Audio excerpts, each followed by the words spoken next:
வணக்கம், welcome to Chitra Murali's kitchen.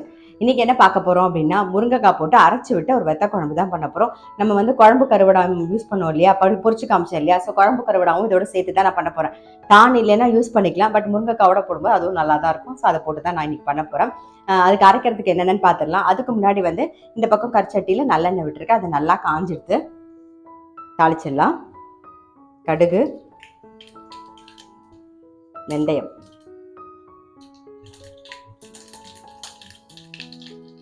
கொஞ்சம் கருவேப்பிலை, முருங்காவை சேர்த்துக்கலாம்.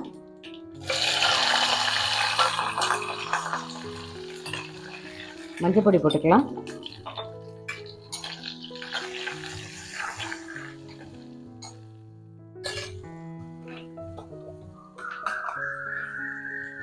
ஒரு நெல்லிக்காய் 11 சைஸில் புளி கரைச்சி வச்சுருக்கேன், அதை சேர்த்துக்கலாம். கொஞ்சம் திக்காகவே கரைச்சி வச்சுருக்கேன், அதை சேர்த்துருக்கேன்.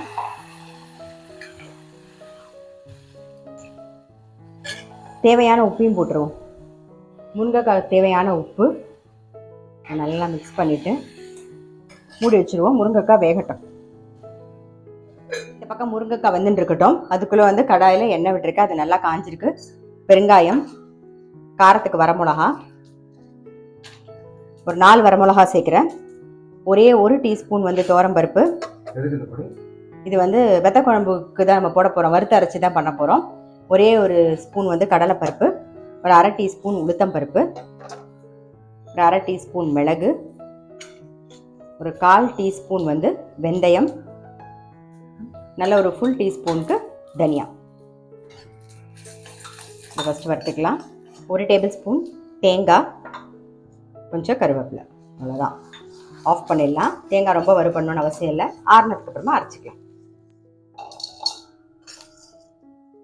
நம்ம வெத்த குழம்புக்கு வறுத்த பொடி நல்லா ஆறட்டும். ஆறினோடனே தான் அரைக்க போகிறோம். இந்த பக்கம் கடாய் வச்சு எண்ணெய் விட்டுருக்கேன். நம்ம வந்து கத்திரிக்காய் கறி பண்ணிக்கலாம். கடுகு, உளுத்தம்பருப்பு, காரத்துக்கு வரமிளகா தான் நம்ம சேர்க்க போகிறோம். கத்திரிக்காய் கறிக்கு வரமிளகா ஒரு 2 வரமிளகா, கொஞ்சம் கருவேப்பிலை சேர்த்துடலாம். கட் பண்ணி வச்சுட்டு கத்திரிக்காய் சேர்த்துக்கலாம்.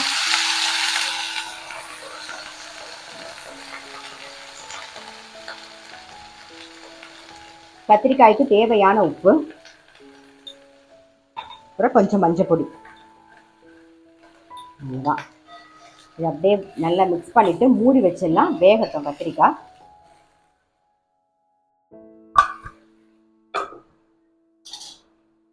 காய் வெந்திருக்கும் பாருங்க. கத்திரிக்காய் நல்லா வெந்திருக்கு. இந்த தேங்காய், பெருங்காய பொடி சேர்த்துக்கணும். அவ்வளோதான். நல்லா மிக்ஸ் பண்ணிடுவோம். எடுத்து வச்சிடலாம். நம்மளுடைய கத்திரிக்காய் தேங்காய் போட்ட கறி ரெடி. கத்திரிக்காய் கறி எடுத்து வச்சிடலாம். இதே கடாயிலே வந்து உருளைக்கிழங்கு கறி பண்ணிடலாம்.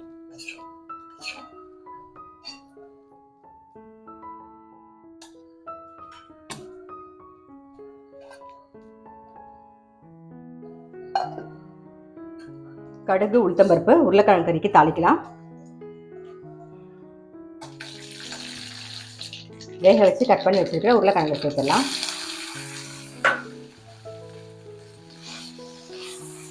மஞ்சள் பொடி, காரத்துக்கு வரமிளகா பொடி,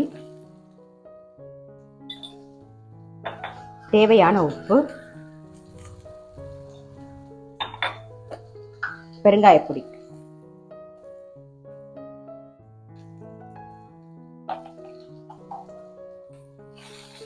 அரிசி மாவு கொஞ்சம் தூக்கிக்கலாம். அவ்வளோதான். இதை நல்லா மிக்ஸ் பண்ணிவிட்டு அப்படியே பரட்டி விட்டுருங்க. இன்னும் நல்லா ரோஸ்ட் ஆகிடும் உருளைக்கிழங்கு. அதுக்குள்ளே அந்த பக்கம் முருங்கைக்காய் வெந்திருக்கும், அதையும் நம்ம பார்த்துடலாம்.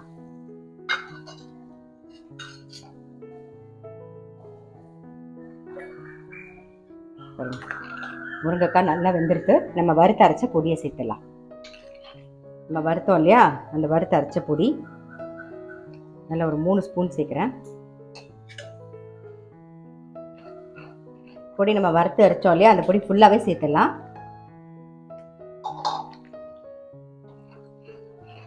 வெல்லம் சேர்த்துக்கலாம். நல்லா சேர்ந்து கொதி வரட்டும். பாருங்க, நம்ம வறுத்து வச்சுருக்கோம் இல்லையா குழம்பு கருவடா, அதையும் அதில் போட்டுடலாம். சேர்த்து நல்லா கொதிக்கட்டும். இப்போ முருங்கைக்காய் குழம்பு கருவடாலாம் சேர்ந்து நல்லா கொதிக்கட்டும். குழம்பு கருவடம் எப்படி பண்ணணுங்கிற வீடியோ வந்து இப்போதான் 2 நாள் முன்னாடி தான் போட்டிருக்கேன். ஸோ அதோட லிங்க்கும் நான் டிஸ்கிரிப்ஷன் பாக்ஸில் கொடுக்குறேன். பார்க்கல அப்படின்னா நீங்கள் போய் பார்த்துட்டு அதை பண்ணி வச்சுட்டிங்கன்னா ரொம்பவே சௌரியமாக இருக்கும். ஆமா, அந்த வெயில் காலத்துல தான் பண்ணிக்க முடியும். வேப்பம்பூ காய வச்சுக்கிறது, வடம் வத்தல் போட்டுக்கிறது, இந்த குழம்பு கருவடா இந்த மாதிரிலாம் பண்ணி வச்சுக்கிறதுலாம் இப்பதான் பண்ணி வச்சுக்க முடியும் நம்மளால. கொதிக்கட்டும்.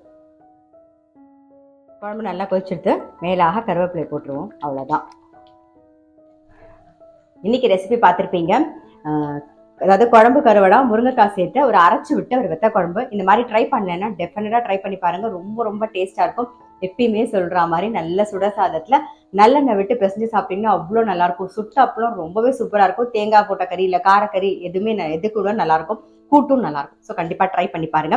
அப்புறம் வந்து கத்திரிக்காய் தேங்காய் போட்ட கறி. கத்திரிக்காய் வந்து நீங்க வந்து நீட்ட வாக்குல கட் பண்ணினீங்கன்னா அது ஒரு டேஸ்டா இருக்கும். குட்டி குட்டியா கட் பண்ணா ஒரு டேஸ்டா இருக்கும். காய்கறி எல்லாமே வந்து கட் பண்றதுலயுமே வந்து டேஸ்ட் வந்து மாறுபடும். இது நான் வந்து சின்னதா கட் பண்ணிட்டு தேங்காய் போட்ட கறி பண்ணிருக்கேன். அப்புறம் வந்து உருளைக்கிழங்கு காரக்கறி. அவ்வளவுதான். ரொம்ப சிம்பிள் சமையல் தான். கண்டிப்பா நீங்களும் உங்க வீட்டுல ட்ரை பண்ணி பாருங்க.